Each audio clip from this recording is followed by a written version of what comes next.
I showed up to my sister's wedding after 11 long years. And the moment I stepped through those glittering doors, not a single person in that room recognized me. They thought I was just another guest, slipping into the crowd. But beneath the makeup, the new name, and the carefully chosen dress, I was the ghost they had buried. The family's secret they thought would never claw its way back to the surface. And as the music swelled and the crowd rose to their feet, I knew one thing with bone-deep certainty. By the end of that night, every lie they ever told, every betrayal they ever chose to hide, would come crashing down. They had no idea who I really was. But they were about to find out. The truth is, revenge doesn't begin with rage. It begins with silence. For 11 years, that silence was my prison. It wrapped around me like a second skin, suffocating, heavy, impossible to peel off. But before that silence, there was a girl. Me. I grew up in a family that looked perfect from the outside. My parents were the kind who wore smiles like armor, polished, practiced, untouchable. My mother chaired charity galas, my father shook hands with local politicians. Our family pictures hung in glossy frames in the hallway, all matching outfits and careful poses. We looked like the American dream. But step past the polished front door, and the dream cracked. The laughter in those photographs didn't echo in our home. Behind closed doors, love was conditional. Loyalty was demanded, never earned. And when the cracks began to show, they didn't patch them with truth, they papered over them with lies. The worst lie of all was Daniel. Daniel wasn't family by blood, but in our house, that didn't matter. He was my father's business partner's son, practically adopted into our fold. Charming, clever, and endlessly adored, Daniel could do no wrong in my parents' eyes. To them, he was the golden boy. To me, he was the shadow that swallowed my childhood. Because Daniel wasn't who he pretended to be. He was cruel when no one was looking. He knew exactly how to twist words, how to isolate me, how to turn my own family against me with a smile. And the night he crossed the line, the night he stole from me something I could never get back, I did what every child is supposed to do. I went to my parents. I thought they'd protect me. I thought they'd hold me, believe me, fight for me. But instead, they told me I was mistaken. That I had misunderstood. That I needed to keep quiet for the sake of family reputation. That night, something inside me broke. Not just because of what Daniel did, but because of what my parents chose. They didn't choose me. They chose him. They chose silence. And in that silence, I disappeared. I left home before I was even old enough to understand what starting over meant. I had nothing but a duffel bag, a few wrinkled bills, and a heart hollowed out by betrayal. I slept on couches. I worked dead-end jobs. I clawed my way through nights that felt endless, mornings that felt impossible. But here's the thing about pain, it either destroys you, or it reshapes you. And over 11 years, mine reshaped me. I became someone new. A woman who could walk into a room and command attention. A woman who wore confidence like a weapon. A woman who had nothing left to lose, because everything worth losing had already been taken. I built a new life in another city, new friends, new career, new identity. And yet, no matter how far I ran, one thing never stopped burning inside me, the memory of that night, and the choice my family made. Revenge wasn't a plan at first. It was just a whisper. A thought I tried to bury, the way they had buried me. But whispers have a way of growing louder. And the louder it got, the clearer it became. I couldn't move forward until I went back. The chance came wrapped in gold-embossed paper. An invitation. Claire's wedding. My sister's big day. The golden child. The perfect daughter. The one who always sided with them, who looked away when I needed her most. Now, she was marrying into another wealthy family, her life about to be cemented in the perfection they had always craved. And me? I wasn't invited. Not really. The card wasn't addressed to me, it was addressed to the ghost they thought was gone. But I knew about it anyway. And the second I saw that glossy envelope, the decision crystallized in my chest. This was it.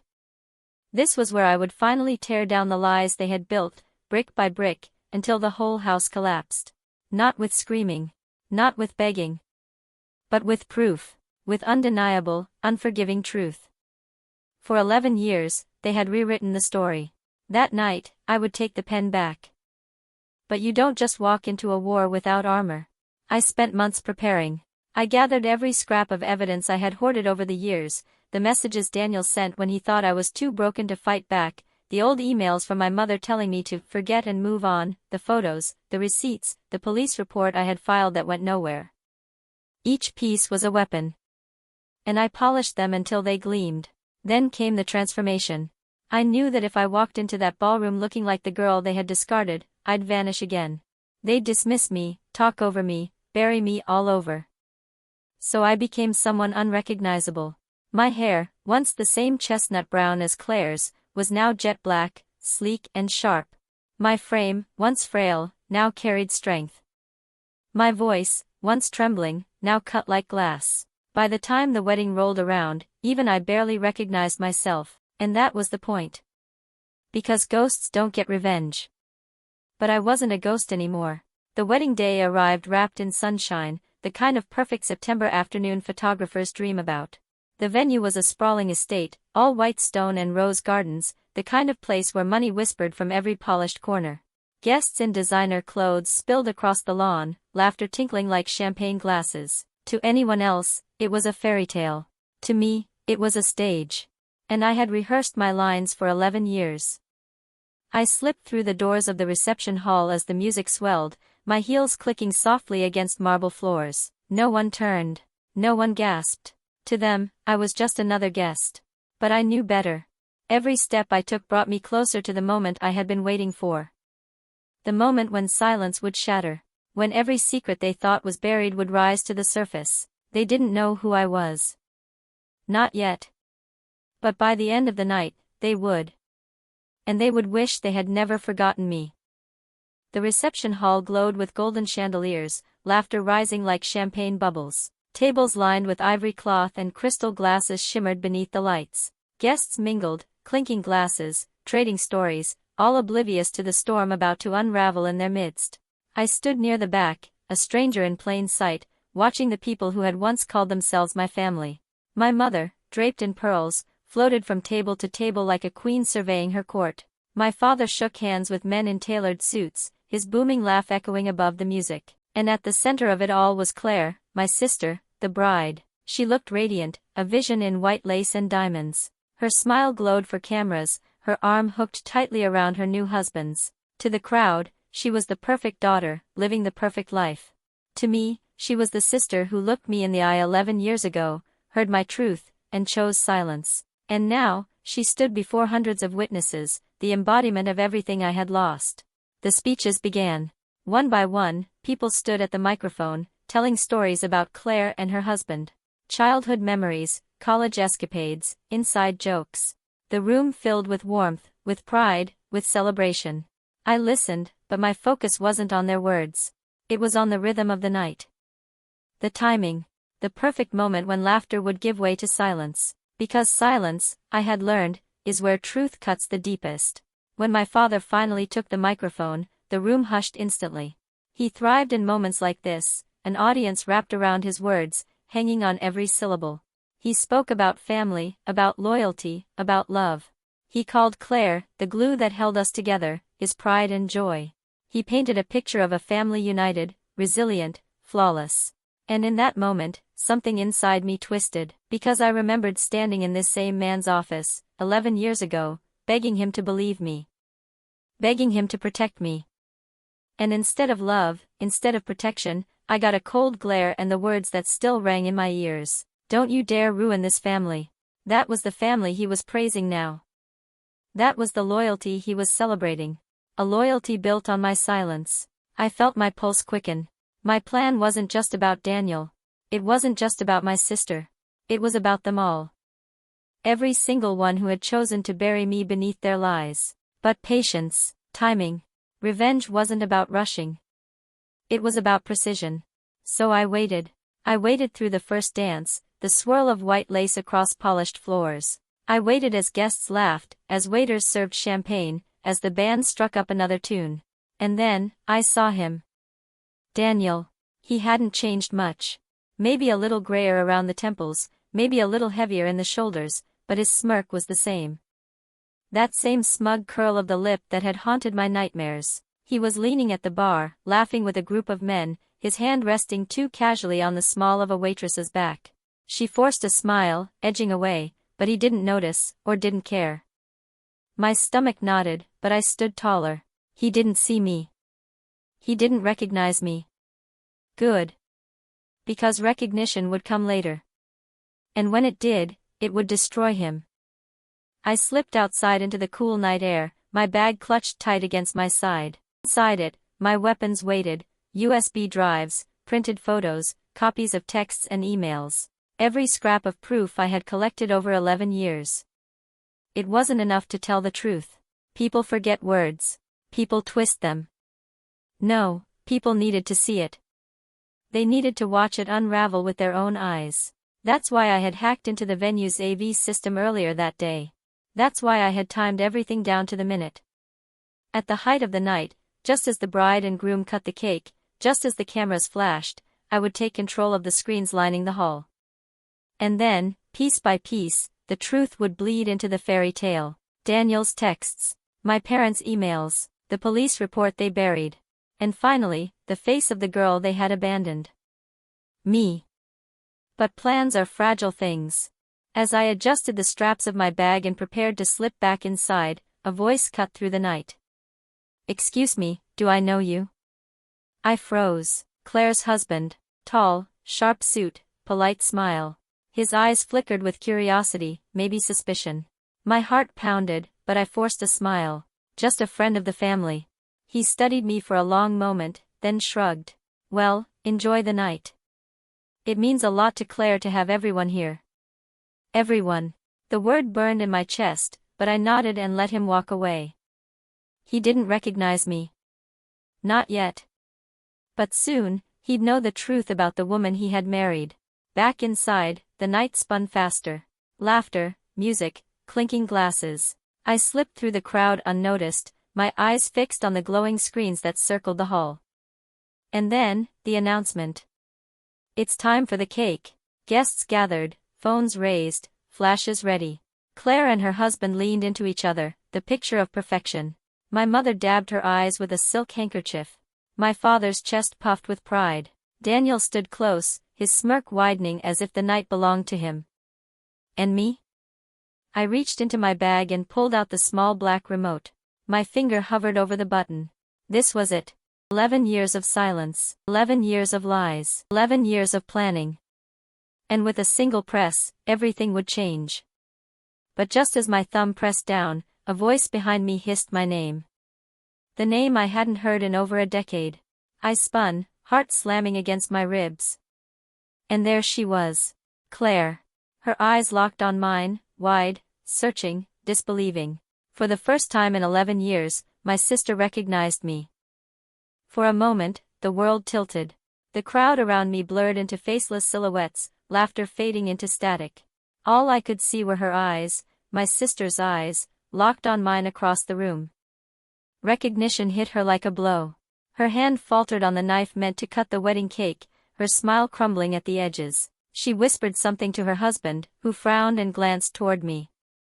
Panic surged through me. Not because she knew who I was, because she knew too soon.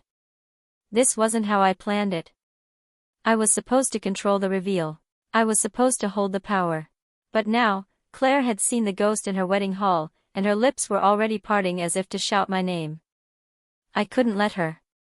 So I pressed the button. The lights flickered. The music cut off mid-note. A ripple of confusion swept the crowd as the massive screens around the room blinked black. And then, they lit up. Not with the slideshow of childhood photos Claire had carefully curated. Not with the glossy pictures of her and her new husband. With Daniel. Daniel's smirk filled the screens. A screenshot of his texts, the words bold and venomous, "No one will believe you." They never do. The room froze. Gasps rippled through the crowd. Heads turned toward him, confusion and disgust mingling in their eyes. Daniel's smirk faltered, his drink sloshing as his hand jerked. But it didn't stop there. Another image. And another. The evidence rolled out like a tide, relentless, undeniable. My mother's emails, cold and sharp, "Stop making up stories. You'll ruin Claire's chances if people hear this." The police report I filed, stamped and ignored. Photos of bruises, shaky but real, time-stamped in the corner. And then, finally, a letter. My letter. The one I wrote when I was 17, begging my parents to protect me, begging Claire to listen. The one they threw away. The room had gone silent. Completely, utterly silent. And then, the murmurs began. Is this real? Oh my God, Daniel. She was just a kid. Her own parents? Phones were already out, recording, snapping pictures, streaming live. The fairy tale wedding had become a public execution. Daniel lunged toward the AV table, shouting. Turn it off. This is fake. Lies. His face was red, sweat dripping down his temple. But the more he screamed, the more desperate he looked. My mother stumbled forward, her pearls catching the light as her face drained of color. This is slander. Who did this? My father roared for order, his voice booming, but no one was listening anymore. The truth was louder than both of them. And Claire just stared at me. Her face was pale beneath her veil, her eyes wide and wet. She looked like a bride abandoned at the altar, but the abandonment wasn't by her husband. It was by me, by the sister she once had, standing there in flesh and blood, no longer buried.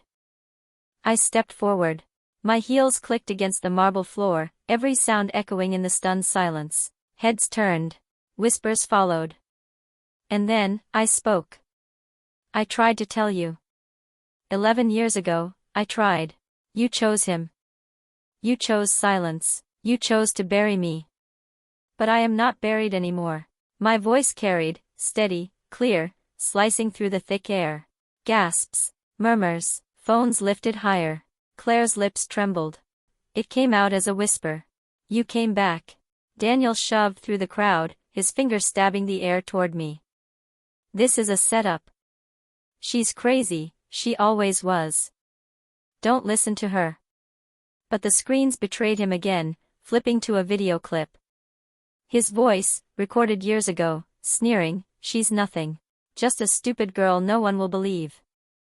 The crowd recoiled. Someone shouted, you monster. Another yelled, arrest him. Daniel's face drained of color. For the first time in his life, he wasn't the predator. He was the prey. My mother crumpled into a chair, her hands shaking. My father barked orders no one obeyed. The world they had built, the image they had polished, was collapsing brick by brick, and I was the one holding the sledgehammer. And then, the final slide appeared. A picture of me. The girl I used to be. 17, broken, eyes hollow but defiant. The caption beneath it, she tried to speak. They silenced her. The room erupted. Some cried, some screamed, some filmed every second. The weight of the truth pressed down on every corner of that hall, crushing the lies that had stood for over a decade. And me? I felt 11 years of silence crack inside my chest. Daniel lunged at me then, rage twisting his face. You'll pay for this. But he never made it. Guests pulled him back, their voices rising in fury. Someone shoved him. Someone else swung. Chaos ignited, but it wasn't mine to control anymore. The truth had taken on a life of its own. Police were called. Reporters flooded the venue. Claire's husband ripped off his tie, demanding answers. My mother sobbed into her pearls, my father shouted at no one, and Daniel was dragged away in handcuffs, his curses drowned by the roar of voices demanding justice. And through it all, I stood still. Calm, steady, whole. For the first time in 11 years, I wasn't invisible. I was undeniable. As Daniel was hauled past me, his eyes locked on mine, burning with hatred. You think you've won? He spat. You'll regret this. But I didn't flinch. Because I already knew the truth. I hadn't just won. I had taken back everything he stole. The night ended not with cake or dancing, but with flashing red and blue lights, reporters shouting questions, and a family broken beyond repair. And standing in the center of it all was me, the girl they thought was gone, reborn into the woman who made sure their lives would never breathe again. The wedding night ended in chaos, sirens flashing against the marble walls, guests scattering into the night, police lights painting the once perfect venue in red and blue. But chaos doesn't end when the lights fade. It lingers. It seeps into every crack of the life left behind. By morning, the story was everywhere. Headlines screamed across news feeds. Local family buried assault allegations for years. Wedding shatters as sister returns after a decade. Daniel Collins, predator in plain sight. The evidence I had unleashed, the screenshots, the emails, the video clips, circulated online like wildfire. Strangers dissected every detail. My parents' cold emails, Daniel's arrogant texts, the crumpled letter I once begged them to read. They weren't just my receipts anymore. They belonged to the world now. And the world was merciless. Within 24 hours, Daniel's career imploded. His company released a statement denouncing him, pretending ignorance, promising an internal review. But it was already too late. His face plastered every platform, his smirk frozen in shame. One by one, other women stepped forward. Voices that had been silenced for years finally found courage. They told their stories, their pain, their truth. And suddenly, Daniel wasn't just my monster. He was theirs too. By the end of the week, lawsuits piled high. His name wasn't just trending online, it was carved into court records that would follow him forever. And I didn't shed a single tear. But Daniel wasn't the only one crumbling. My parents, the untouchable couple, the community darlings, watched their kingdom turn to dust. My father's business partners cut ties overnight. His name was poison, his handshake a curse. My mother's charity friends unfollowed, unsubscribed, vanished into silence. The phones that once rang endlessly sat still on polished desks. Neighbors whispered behind curtains. Church pews emptied around them. Invitations stopped arriving. And in their sprawling house with its too-perfect lawn, the only sound that remained was the echo of a single question: how could you? For years, they had chosen silence. Now, silence chose them. And then there was Claire. Her wedding, the moment she had dreamed about since childhood, was reduced to ash. Photos of her sobbing, mascara streaking down her cheeks, circled the internet. The cake, untouched. The vows, forgotten. Her husband, blindsided, filed for annulment within days. Their marriage didn't last a week. The fairy tale she clung to, the lie she helped build, collapsed before it ever began.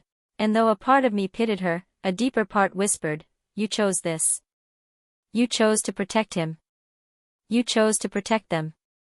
And now, this is what's left." She built her life on my silence. And now she had to live in the noise of the truth. But revenge, it doesn't end in applause. It doesn't wrap in a neat bow, with credits rolling and violins playing. Revenge leaves you standing in the wreckage, wondering if the fire that consumed them also consumed a piece of you. When I walked away from that ballroom, I expected triumph, relief, maybe even joy. And for a while, I felt it. Watching them crumble, knowing the truth finally cut through their lies, it was intoxicating. But when the adrenaline faded, what was left wasn't joy. It was silence. For 11 years, my life had revolved around this night. Around the moment I'd finally make them see. And now that it was done, the battlefield lay empty. And I stood in the middle of it, asking myself, what now? The weeks that followed were a blur. Reporters hunted me down. Some called me a hero. Others accused me of destroying a family. Strangers flooded my inbox with messages, some of support, some of hate. Everyone wanted a piece of my story, but none of them really knew it. They saw the explosion. They didn't see the years of silence before it. And maybe that was fine. Because my story was never for them. It was for me. For the girl who was silenced. For the voice they tried to bury. For the part of me that still ached every time I remembered begging for protection that never came. This wasn't about revenge alone. It was about reclamation. I never returned to my hometown. There was nothing left for me there, no family, no home, just ashes and echoes. Instead, I poured myself into the life I had built in the shadows. My friends who became family. My work, my independence, the strength I carved out of pain. But sometimes, late at night, I thought of them. I imagined my parents sitting in their empty house, reputations shredded, no one left to lie to. I imagined Claire scrolling through headlines about herself, reliving her downfall with every swipe. I imagined Daniel, stripped of his power, his arrogance replaced with fear, finally knowing what it felt like to be cornered with no way out. And when I pictured it, I didn't smile. I didn't laugh. I didn't feel triumph. I felt justice. Revenge stories always promise closure. That the moment the villain falls, the victim rises. But life isn't a movie. Revenge doesn't heal scars. It doesn't erase the years stolen. It doesn't rewrite the past. What it does is shift the weight. For years, I carried the burden of their lies, their betrayal, their silence. And when I pressed that button, when the truth lit up those screens, I set the weight down. It didn't vanish. It didn't disappear. It simply landed where it always belonged, on them. And for me, that was enough. Sometimes people ask if I regret it. If I regret crashing that wedding, tearing down everything in one night. And I tell them this. No. I regret the silence. I regret the years I lost. But that night? That was mine. And I would do it again. Because families are supposed to protect you. To fight for you. To believe you, even when it's hard. And when they don't, when they betray you instead, they stop being family. And sometimes the only way to survive is to burn the bridge so completely there's no way back. That's what I did. And as I stood on the ashes, I realized something. I wasn't the one who destroyed the family. They did. All I did was let the world see it. So I'll leave you with this. If the people who are supposed to love you the most become the ones who betray you the deepest, do you owe them silence? Or do you owe yourself the truth, no matter how much it burns?